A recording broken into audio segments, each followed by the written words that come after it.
Hello hello. Sanjukta দি। নমস্কার, হ্যাঁ, দীপন বলছিলাম আজ বাংলা থেকে। বলছি হ্যাঁ দিদি, ভাই। আমরা দেখলাম যে একেবারে চিত্রনাট্য এনফোর্সমেন্ট ডিরেক্টরেট তারা আইপ্যাকের অফিসে গেছিল এবং সেখানে গিয়ে বিভিন্ন রকম নথি তারা উদ্ধার করছে তদন্তের স্বার্থে। রাজ্যের মুখ্যমন্ত্রী মমতা বন্দ্যোপাধ্যায় তিনি গিয়ে ওখানে ধর্ণা করলেন এবং কার্যত তাদের কাছ থেকে নথি ছিনিয়ে নিলেন। এই বিষয়টা কি হচ্ছেটা কি, মানে ভয় পেয়ে গেলেন নাকি মুখ্যমন্ত্রী? দেখুন, আমার মাননীয় মুখ্যমন্ত্রী মহাশয়া তিনি তো সত্যি কথা বলতে এভিডেন্স ট্যাম্পার করতে খুবই পটু। এটা আমরা অভয়ার কেসের ক্ষেত্রেও দেখেছি এবং বিভিন্ন কেসের ক্ষেত্রে তিনি কিন্তু কোনো ইন্ডিপেন্ডেন্ট অথরিটিকে বা এজেন্সিকে তার নিজের মতন করে কাজ করতে দেয় না। আমরা জানি ইডি, সিবিআই সমস্তটাই কিন্তু এক একটা ইন্ডিপেন্ডেন্ট এজেন্সি, যারা তাদের মতন করে সুমোটো কোনো ডিসক্রিপশন আছে তাদের কাছে এবং তাদের হাতে এনাফ পাওয়ার থাকে। তারা কোনো রকম কোনো পলিটিক্যাল পার্টির দ্বারা মোটিভেটেড কোনো এজেন্সি কিন্তু নয়। তারা পুরোপুরি চাকরি করে মানে করছে স্বতন্ত্রভাবে। তাই তাদের যে জুরিসডিকশন এনক্রোচ করা, তাদের জুরিসডিকশনে ঢুকে, এটা রাজ্যের কোনো মুখ্যমন্ত্রী আগে করেছে বলে আমি অন্তত মনে করতে পারছি না। একটা তদন্ত চলছে, ধরো সেই তদন্ত চলা অবস্থায় যখন একটা সবুজ বা যাই হোক একটা ল্যাপটপ এবং আরো কিছু ফাইল টাইল তুলে আনতে দেখা গেছে, তিনি এই বলে দাবি করছেন যে প্রার্থী তালিকা, তাহলে একটা আইপ্যাকের কাছে সেই প্রার্থী তালিকা থাকবে কি করে? আর ইডির সঙ্গে প্রার্থী তালিকার মানে বার করার যোগসাজশটাই বা কোথায়? আসলেই কি চুরিটাকে ঢাকার জন্য বা চুরি যেটা আসলে ধরা পড়ে গিয়েছে, যে হাওলার মাধ্যমে ধরো যে টাকাগুলো ঢুকেছে আইপ্যাকের কাছে, সেটা নিয়েই তো অবশ্যই ইডি সেটা তদন্ত করছে এবং আমাদের মানুষের জানার অধিকার আছে। মানুষের করের টাকা আজকে লক্ষ লক্ষ বেকার যুবক রাস্তায়, আজকে যাদের চাকরিটা পাওয়ার কথা ছিল, যে টাকা মানুষের টাকা, সেই টাকার তছরূপ কোথায় হচ্ছে, কোথায় হ্যাঁ। ব্যবহৃত হচ্ছে, সেটা জানার অধিকার মানুষের আছে। এবং ইডি কিন্তু কারোর হয়ে নয়, সে কোনো বিজেপি টিএমসি অর্গানাইজেশন নয়। ইডি একটা স্বতন্ত্র, কারণ মাননীয়া ভয় পেয়েছেন। মাননীয়ার পলিটিক্যাল যে মানে ইনফ্লুয়েন্সটা এবং পলিটিক্যাল যে চাল, সেটা এতটাই ভুল হয়ে যাচ্ছে। আসলে ভুল হবে নাই বা কেন? এইভাবে যদি চুরি চলতে থাকে, দিনে দিনে যদি চুরি চলে, মানুষের টাকা যদি তছরূপ হয়, একের পর এক দুর্নীতি যদি করতে থাকে, তাহলে সেই দুর্নীতি ঢাকার রাস্তা বোধহয় আর কিছুতেই থাকে না। একজন ইডি আধিকারিকদের কাজে বাধা প্রদান করার জন্য তিনি মানে এই আইপিএস এবং এই আইএস দেরকে ব্যবহার করছেন ভুলভাবে। এবং তারাও যেহেতু তার হাতের পুতুল, তাদের কিছু করার নেই, তারা চাকরি করছে, তাদের সিএম যেটা বলবেন সেটা তারা মান্যতা দিতে বাধ্য। এবং পাশাপাশি আমরা আগেও দেখেছি তাকে, তিনি কিভাবে তার জন্য ধর্ণা দিয়েছেন। রাজীব কুমারের ঘটনা আমরা সবটাই জানি। তো এই অবস্থায় দাঁড়িয়ে আজকে ইডি আধিকারিকদের যে চাপা হয়েছে, তাদেরকে যে থ্রেট করা এবং একটা তদন্তকারী সংস্থাকে আজকে থ্রেটের মুখে পড়া, এটা বোধহয় পশ্চিমবঙ্গেই সম্ভব। পশ্চিমবঙ্গে তিনি নিজে বলছেন যে আমার মোবাইল নিয়েছে, আমার তথ্য চুরি করছিল, আমার পলিটিক্যালে আপনি যে কথা বললেন যে ক্যান্ডিডেট কারা হবে আগামী নির্বাচনে সেই লিস্ট নিয়ে যাচ্ছিল, আমার হার্ড ডিস্ক নিয়ে যাচ্ছিল, এই বলে এই অভিযোগকে সামনে রেখে তিনি তদন্তকারী অফিসারদের থেকে সেইগুলো নিয়ে নিয়েছেন। মানে এইটা তাহলে আইনগত দিক থেকে আরো বেশি তিনি চুরি করলেন বা ডাকাতি করলেন, কি বলবেন আপনি?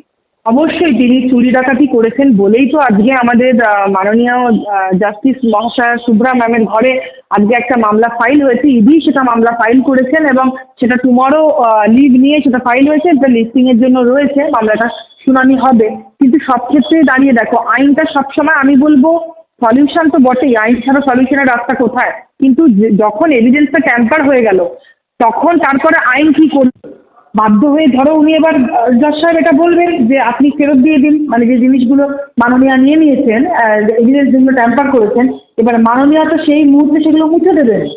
মানে ধরো একটা ল্যাপটপ বা একটা কম্পিউটার বা একটা হার্ড ডিস্ক, ধরো তার মধ্যে এভিডেন্স আছে, যেই এভিডেন্সের ইনফরমেশন ইডির কাছে রয়েছে, সেই এভিডেন্সটা যখন মাননীয়া আজকে নিয়ে তো কিন্তু ওয়াইপ আউট করে দেবেন। তাহলে ওয়াইপ আউট করার পরে সেগুলো আর ফেরত তুমি পাবে কিভাবে? তার তো যেটা কাজ, উনি তো আইনটা হাতে নিয়ে নিচ্ছেন। ঘটনার ভিত্তিতে চালাচ্ছে আমাদের মানুষের অধিকারটাকে সুরক্ষিত করার জন্যই তো। দেশ বা জাতির উপরে তো কোনো আইন বা কোনো কিছু হতে পারে না। মানে আইনটাও তো আলটিমেটলি দেশ বা জাতির সুরক্ষা দেওয়ার জন্য এবং তাদের যে অর্থ কষ্টার্জিত, সেই অর্থ যেটা তছরূপ হয়েছে, লুট হয়েছে, সেটাকে পাইয়ে দেওয়ার জন্য। সেই ক্ষেত্রে দাঁড়িয়ে আমরা কি দেখলাম, ফোর্সিবলি তিনি ফাইলগুলোকে রিমুভ করেছেন। তাহলে ফোর্সিবলি যে ফাইলগুলো এমার্জেন্সি ছিল টু চেক যে তার মধ্যে কি কি মেটেরিয়ালস অফ রেকর্ড আমরা পাচ্ছি, যেগুলো আমাদের কেসের জন্য বা ইডি বেসিক্যালি তারা তদন্তকারী সংস্থা তারা বলবে, তাহলে সেই রেলিভেন্সি জায়গাগুলো থাকলো কি আর? সেটা সে করে দিল। এবং একটা বড় একটা ড্রামা ক্রিয়েট করা, যেটা আমরা দেখতে পাচ্ছি। তিনি ছুটে চলে গেছেন মানে প্রতীক জাইনের ঘরে। তুমি সেটা অবশ্যই মানে তোমরা তো মানে জানবে। এবং আমরা পাশাপাশি এটাও দেখতে পাচ্ছি তিনি কিন্তু আমাদের স্বরাষ্ট্রমন্ত্রী মহাশয়কে নোংরাভাবে কটূক্তি করছেন। আমরা ভারতীয় জনতা পার্টিরা কিন্তু কোনোদিন কোনো মহিলাকে বা যেটাই হোক আমরা কিন্তু কোনোদিন উত্তরও কিন্তু প্রশ্ন অভিষেক বন্দ্যোপাধ্যায় বলছে বলেই কি এটা করছে, কারণ অভিষেক বন্দ্যোপাধ্যায়ের সঙ্গে আইপ্যাকের কিন্তু সরাসরি যোগাযোগ রয়েছে, আপনি জানেন। দেখো, অভিষেক বন্দ্যোপাধ্যায় যদি বলেন তাকে যে মানে মাননীয়াকে যদি ডাইরেক্ট করেন কিছু, মাননীয়া সেটা মানবেন কেন? আজকে রাজ্যের সিএম তো মাননীয়ার নিজের মদত আছে বলেই তো মাননীয়া সেটা করেছেন। এবং পাশাপাশি মাননীয়া তো বটেই, মাননীয়ার পাশাপাশি অভিষেক বন্দ্যোপাধ্যায় দুজনেই জড়িত। আমি শুধু এটা বলতে পারি না যে একজন কাউকে দিয়ে কোনো কাজ করাচ্ছে, তিনি একজন সিএম, তার হাতে প্রচুর ডিউটিস, তাহলে তিনি তিনি তিনি চুরির ব্যাপারে কিছুই জানেন না? এটা তো হতে পারে না।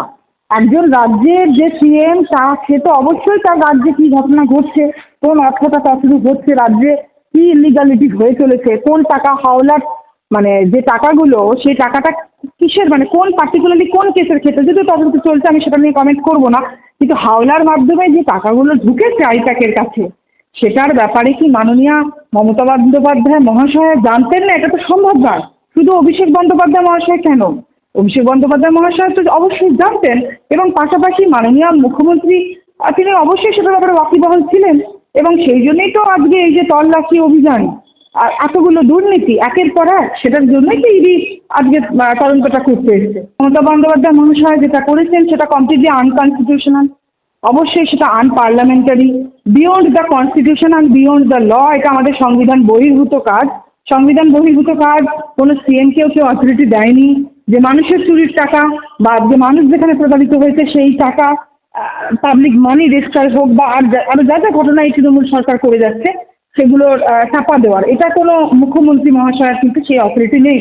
তাই আজকের দিনে দাঁড়িয়ে যে কাজ করেছে সেটার বিরুদ্ধে অবশ্যই ক্রিমিনাল অ্যাকশন হওয়া দরকার। আইন যখন সকলের জন্য সমান তখন ইডি ডেফিনেটলি সেই অ্যাকশন চাইবে আশা করছি এভিডেন্স ট্যাম্পারিং এর জন্য।